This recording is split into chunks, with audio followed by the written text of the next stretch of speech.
I'm really honored and humbled to be invited to talk in front of you. I will actually be sharing my experience that I gathered last more than 20 years working with youth and families over parenting issues, education issues, and from the teaching students. If you ask me a question that from your experience, what is your opinion? What would be the first three concerns for the Muslim community all over the world? I would say one of them would be parenting. Parenting is a very big issue for me that we all Muslim community need to be concerned and aware of. So I'm really honored to be able to share my experiences with you. And I'm pretty sure you all are good parents. You also know parenting very well. It's just sharing and helping each other. You know, in Surah Al-Asr, Allah told us to advise each other, support each other. So that's what we are doing here, sharing our experiences.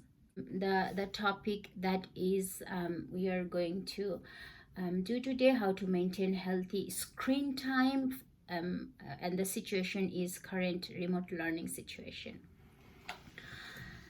Just like the importance of parenting issue in Muslim world, I have also another opinion about children and youth.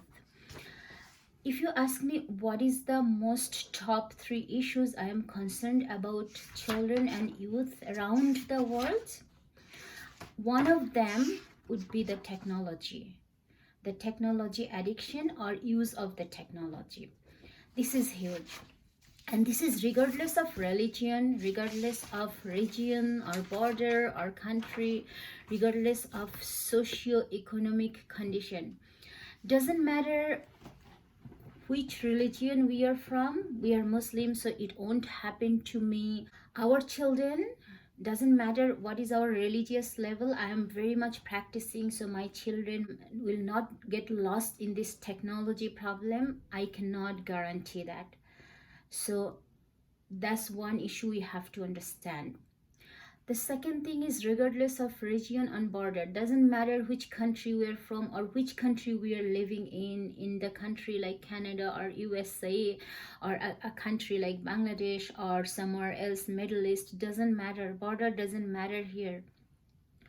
All of our children are in risk of this technology problem, this screen problem.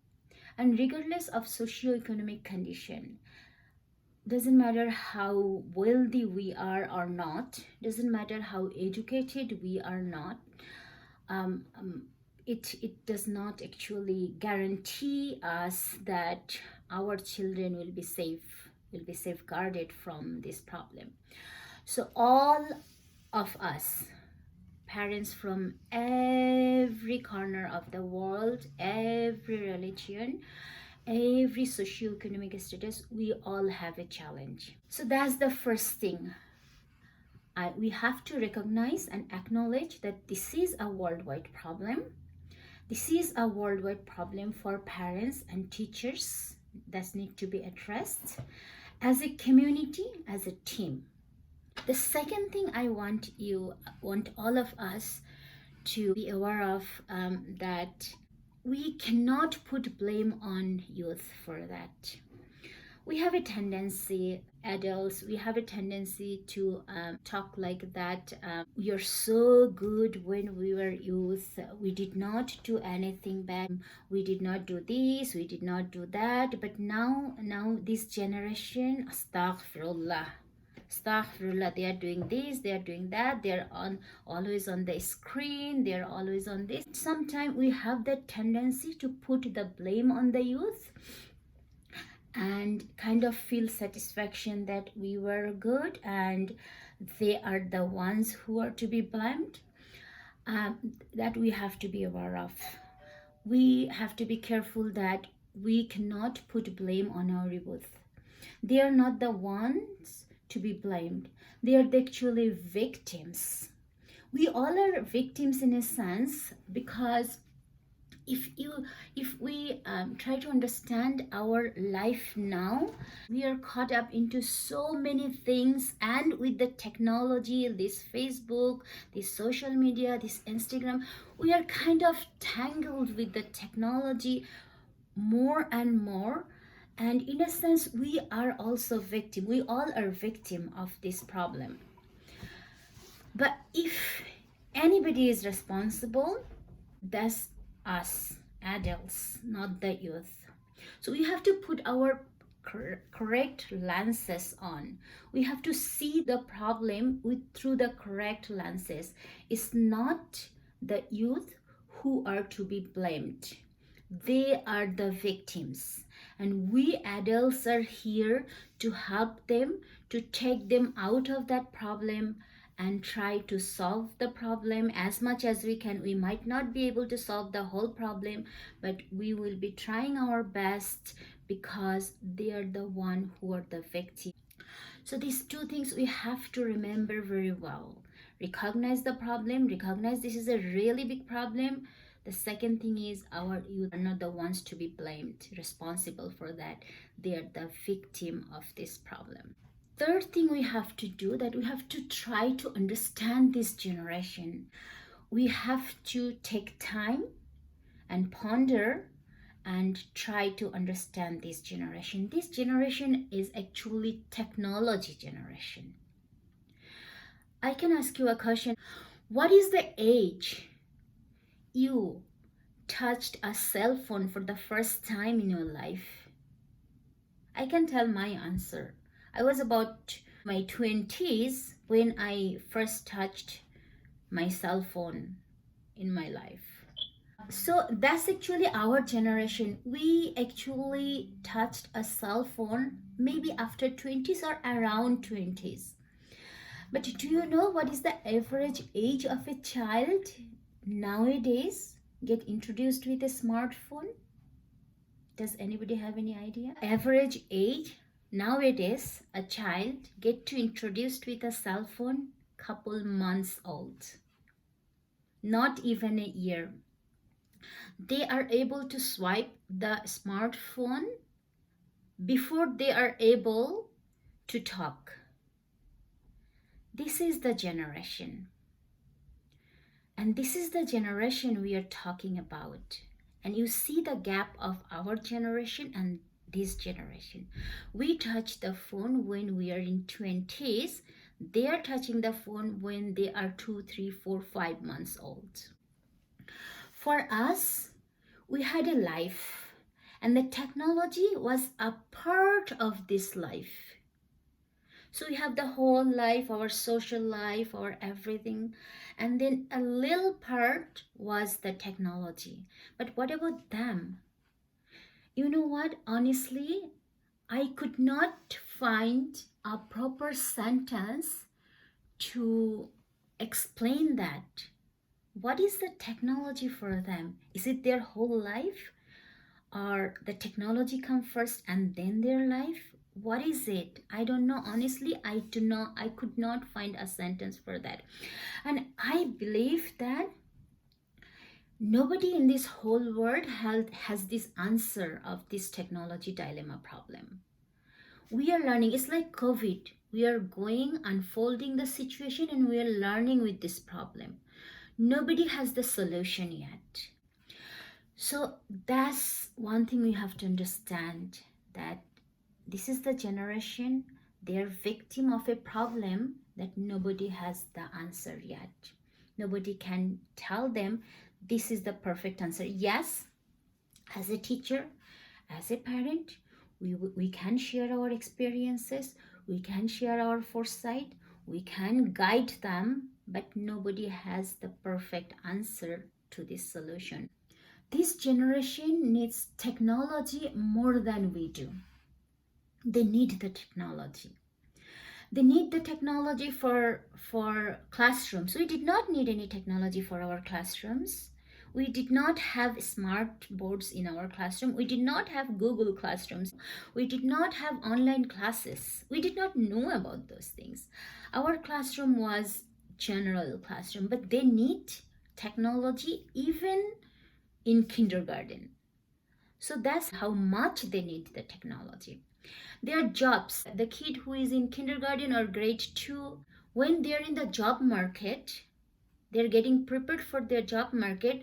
The job market will require them to know the technology very well, more than us. So they need the technology to prepare themselves for the job market. They have a digital life. We never had a digital life. We never had a digital social life before, but they have a digital social life. So a big part of their life is totally connected, not only connected, is based on the technology. So they need technology.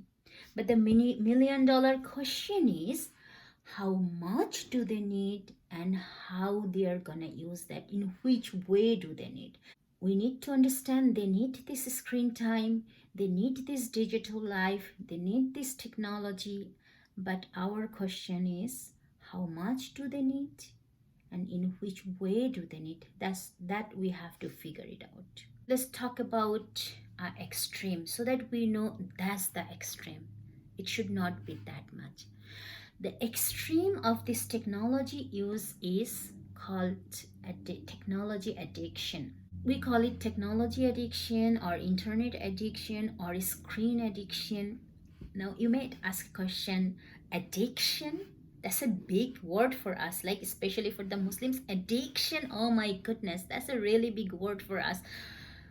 Yes, this is addiction, and experts are using this term addiction. We are addicted to Instagram, we are addicted to Facebook, we are addicted to YouTube, we are addicted to TikTok, and more and more will be coming.